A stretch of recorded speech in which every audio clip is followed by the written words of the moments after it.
Қымбатты оқырмандар, мен Қошен компаниясында енді қазір 10 жылға жуық өнімімізді алып пайдаланып жүрміз. Өзімнің жетістігімнен бөлек қазіргі таңдағы жақын арадағы жетістігім менің өзім немере апам Гүлшара Орынбаева, фамилиясы бірдей, өзімен көптен бері ауырып жүрген кісі ғой. Женскийінде киста бар екен ол кісінің. Жасатпай келе жатқан ғой осы кезге дейін ше. Бірақ қатты неғып кеткен. Сосын екі бүйректен давлениесі бір көтеріледі, бір түседі. Жүректен деп еді, ол анықтамаған, дұрыс бүйректен болып шығып отыр ғой, давлениесі тұрақтап тұр ғой. Сол кісіге мына поездды айтып жүрмін ғой, енді осы өнімнің бәрін айтып жүрмін, бірақ уақыт жоғалтыңқырап алды да ол кісі, бойына ауруды шамалы сіңдіріп алып, Астанаға барып келді. Қызылордадан ашылған жапондық клиника, аптасына 250 мың теңге төлеп, сонда да жатып демалып, бірақ ешқандай нәтиже бермеді. Айналып келді, сол маған өткенде айтып жүрген өнімің қандай еді, көмектесе ма маған, ең концовкасы енді осыны алып көрейін. Мен мына поездды ұсындым, сосын бүйрек шайды, ол енді бүйректен қатты неғып тұрғасын, қаражатын бәрін тауысып келгеннен кейін осы екі өнімге ғана жетті де ақшасы, осыны екеуін алды, өзім апарып кигізіп көрсетіп беріп кеткенмін. Бірақ енді жаңа режиммен 2 сағат тағып, демалып, 3 сағат тағып, бойыңызды үйретіп, сосын барып жаймен емі жүре береді деп айтып кеткенмін ғой. Ол мен кигізіп кеткеннен кейін дым шешпеген ғой. 24-7 сол пойыз тек душқа түседі де, анан күн ыстық болғасын, жуынады да, кептірін емде сүртін тағып аламын дейді. Сонымен тағып алған 3 аптада мен сенің тағып кеткен пойызыңды әлі шешкен жоқпын дейді. Бардым ғой үйіне, жағдайын сұрайын деп. Сөйтсем, тыпа Аллаға шүкір, айтуға да қорқам дейді. Мынандай болып ұшып жүрмедім мен дейді. Қазір деген кәдімгі ұшып жүр.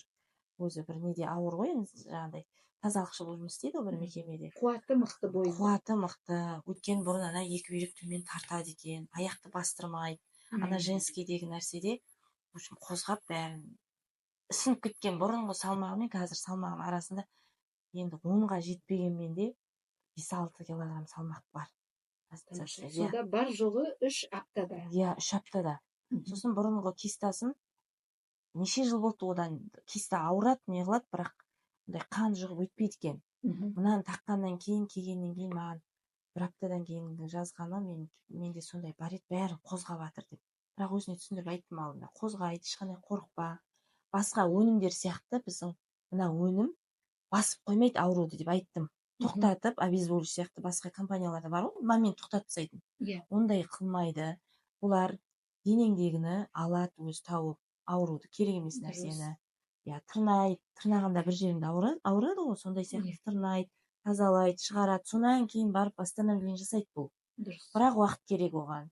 Шайды бергенде де айттым, 105 күн ішесің. 105 күн ішпей маған нәтижеңді айтпа, жалып айтпа маған. 105 күн іш, поезды тақ жыртылғанша дейін таға аласың.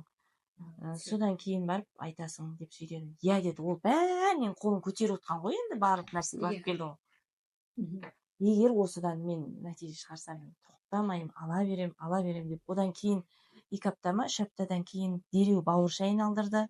Енді 105 күннен өтесің дедім. Әлі шай таусылған жоқ, енді айтады. Сол кистасы қанап кәдімгідей қан жұққан ғой астына. Сосын дәрігерге барам деді. Дәрігерге барып қаралған екен, көру керек, анандай үлкен ОЗИдан тексереміз, бүйтеміз, сөйтеміз. Соның арасында уже 10 күндей өтіп кетті оның тағып жүргеніне. Бұрынғысында қорқытқан екен, алмаса болмайды кистаңды, үлкен көлемде өсіп тұр деп. Сонымен кешегісінде енді мынадан кейін барғанда ештеңе де қылмайды, кистаң деген не қылып қалған, солып кеуіп қалған. Кішкентай болмашы бір өлі ет болып қалған тұрған. Ешқандай қорықпай ақ қойшы, жасамасаң да болады деп. Сонымен қуанып келген ғой.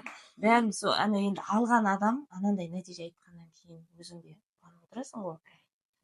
Сондай нәтижеміз бар біздің. Алдағы уақытта керемет нәтиже көреміз деп осы өнімге қайтадан келіп жатырмыз. Молодец. Жаңалықпен бөліскеніңіз үшін сәттілік әрдайым. Көп рахмет сізге. Сіздерге де рахмет.